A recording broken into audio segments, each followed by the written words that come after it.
Hello, I'm Mr. Proctor. For the past 4 years, I have utilized Minecraft Education Edition in my middle school math classrooms to foster student learning through play and simulation. For about the next 10 minutes, I'm going to share with you what I have done and the approaches I've cultivated. Method 1 involves students working individually in their own worlds. Second method is for students to work in groups and work in a student-hosted world. The third method that I utilize involves all students joining a teacher-hosted world. While in my world it may require a high amount of management on my part, I've been able to utilize command blocks to prevent access to certain items, as well as behavior packs on very large worlds so that command blocks are not necessary. This enables for a high degree of collaborative play, and students are able to view each other's work and take inspiration from what they create. All right, so there are four different types of lessons that I implement in my classroom. The first is task cards, the second is group builds, virtual scenarios, as well as reward builds. I'm going to go into depth on what each of those are in my next slides. Right. Task cards. Task cards are meant to take a relatively short amount of time, usually about 45 minutes, and each student is given a card, or in this case, with this card, a half sheet of paper, and students are asked to go through the problems and solve them first. And then they are to get teacher approval, make sure everything is correct on the card, the work is right, and then they can complete this using method 1. This card was done with 7th grade, combining like terms. They really enjoyed this. This next lesson students thoroughly enjoy, and that is group work. In these group scenario builds, students create a build according to the questions that they've answered on their paper. They are asked to first complete the worksheet, and then they get teacher approval, make sure all the work is done correctly, and then they start their build, usually utilizing method 3. And in the world that I have them create this in, there are several safeguards, so they cannot get outside of the plot of land and start damaging other students' builds. Two examples of questions that I had for this build are on the screen right now, and that involved um, building a restaurant for 12 people so that groups of 4 could sit down and eat. So they're having to figure out how many times will 4 go into 12. Well, that's a division problem.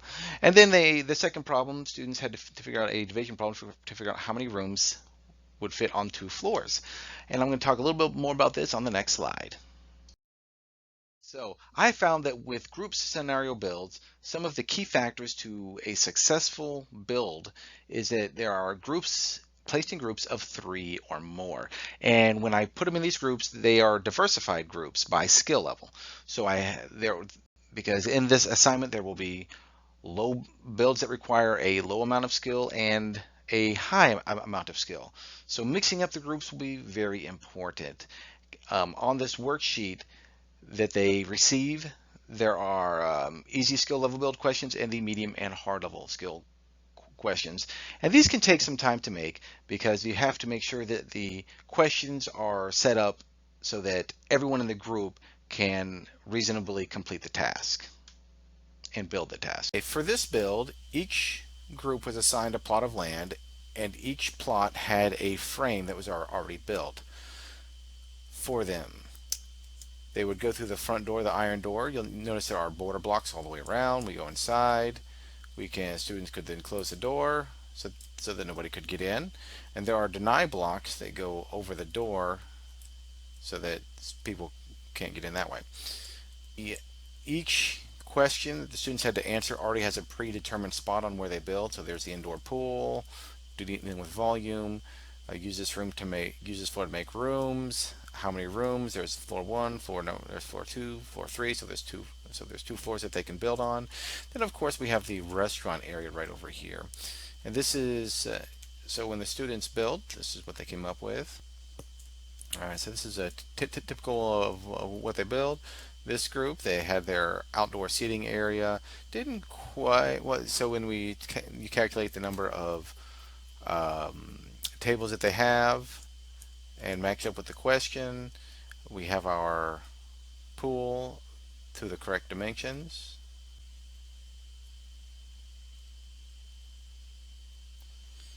So here we have one where we have well, yep, three people to a table. There are a total of one, two, three, four. So there's a little bit more.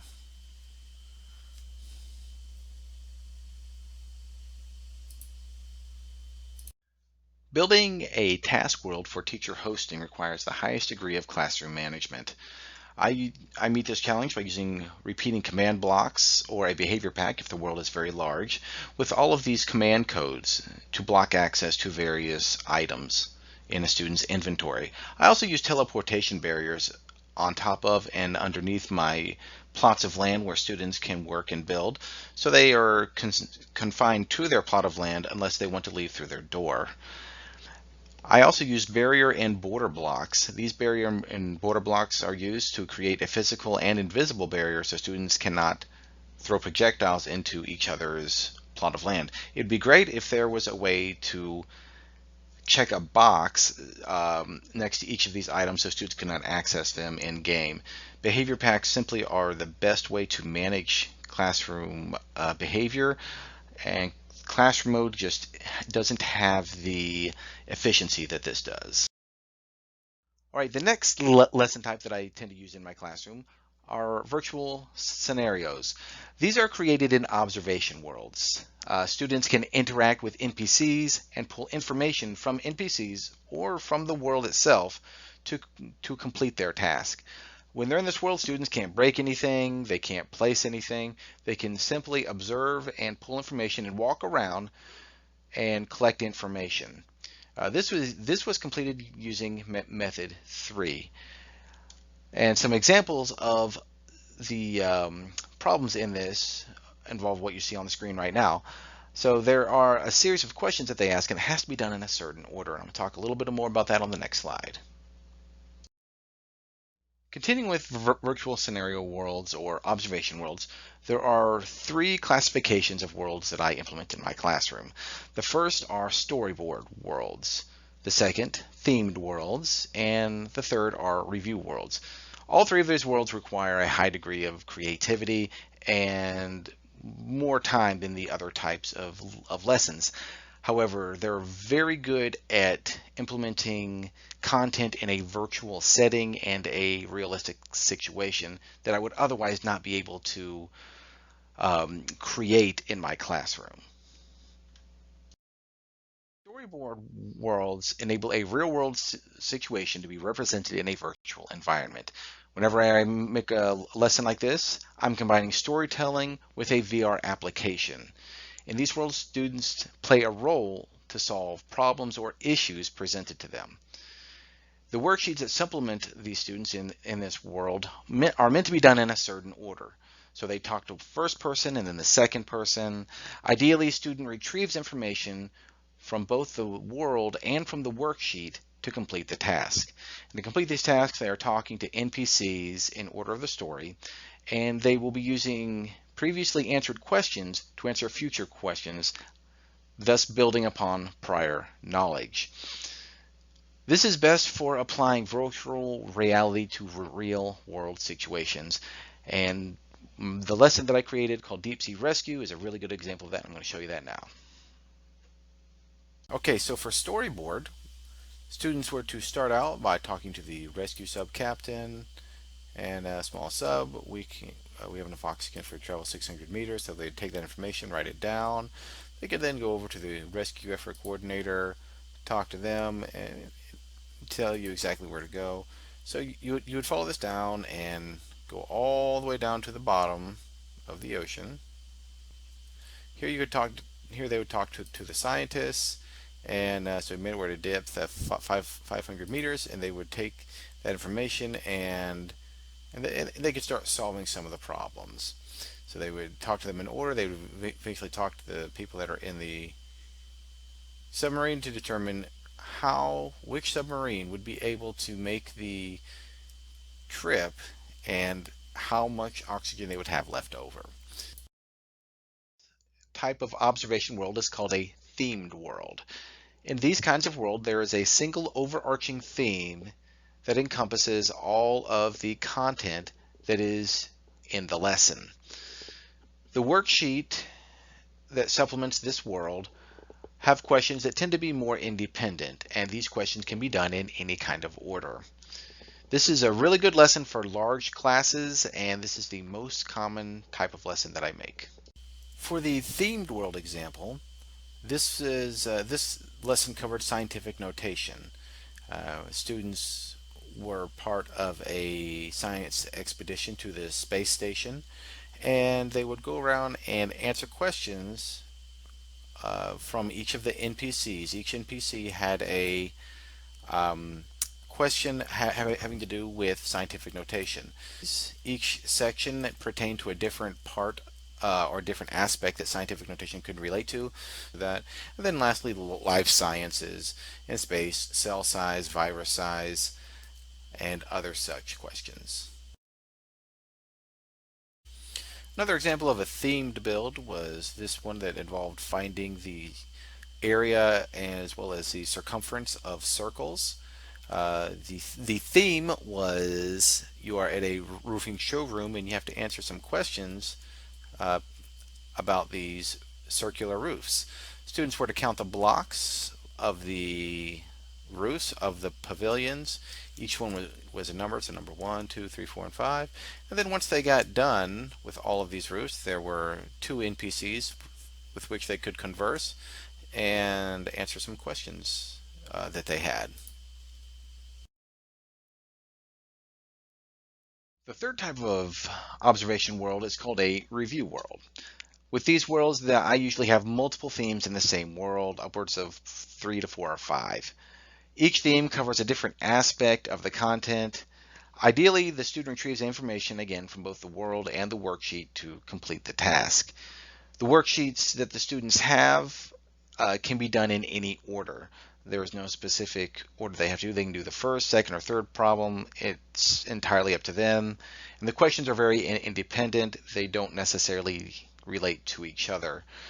This is very good for large groups, and it's very good for covering multiple standards, or in case I'm having difficulty wrapping a standard around a certain theme in a world.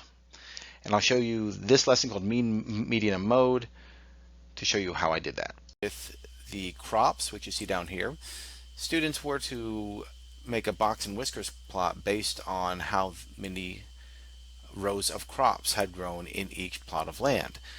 The story behind this was there was a drought, and how many crops are growing now in the drought versus when it was a year very rainful, when they had plenty of water the year before. The second was a box and whiskers based on gas prices. So there were a couple gas stations here. Each gas station has a price, and they would make a box and whiskers plot based on that and answer some questions on it.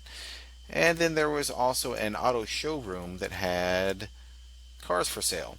And here they made a box and whiskers based on each kind of car. You had the trucks, the cars, and the motorcycles, and they could compare those box and whiskers and make some comparisons, as well as draw some other conclusions or questions from the uh, worksheets.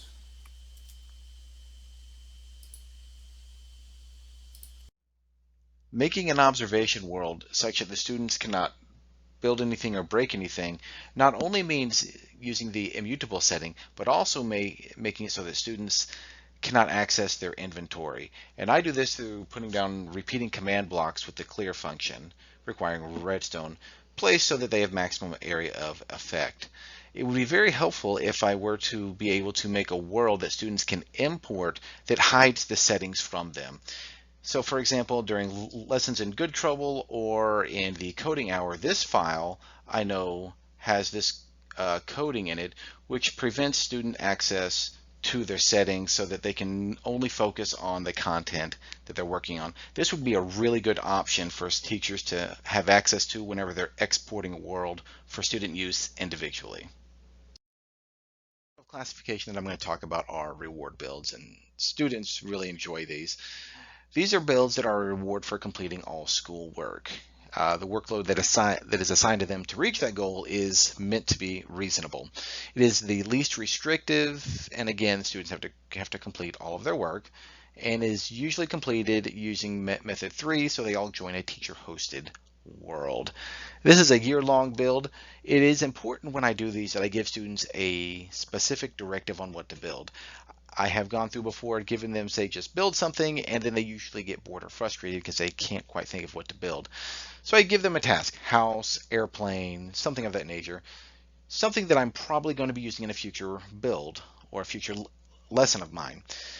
Students are usually very happy about that, and they do very great work, and they get their work done so that they can build.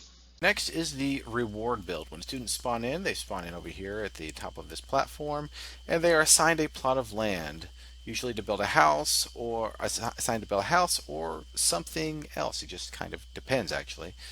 And as you can see, sometimes students did a really fantastic job. Other times they just wanted to build something, and which is fine. They expressed their creativity, got their work done, and this was their reward for getting their work done.